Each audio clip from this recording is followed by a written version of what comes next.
Երեմիան խոսում էր Հուդայի ժողովրդի հետ, բայց նրանք չէին լսում նրան։ Տեսնենք, թե ինչ է ասում Աստված Երեմիա 35:17-ում։ Սրա համար այսպես է ասում Զորաց Տեր Աստված, Իսրայելի Աստվածը. «Ահա ես բերելու եմ Հուդայի վրա և Երուսաղեմի բոլոր բնակիչների վրա այն ամեն չարիքը, որ խոսել եմ նրանց մասին, որովհետև ես ասացի նրանց, բայց նրանք չլսեցին,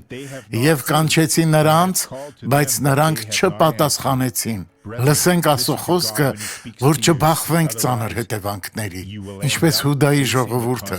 կանչված եք ուրախ լինելու Տիրոջ հետ։ Հայր, ես կանչում եմ քո անունը, օգնելու այս մարդուն, ով հետևում է քեզ, և ես հրամայում եմ յուրաքանչյուր չարիքին հեռանալ, նահանջել Հիսուսի անունով։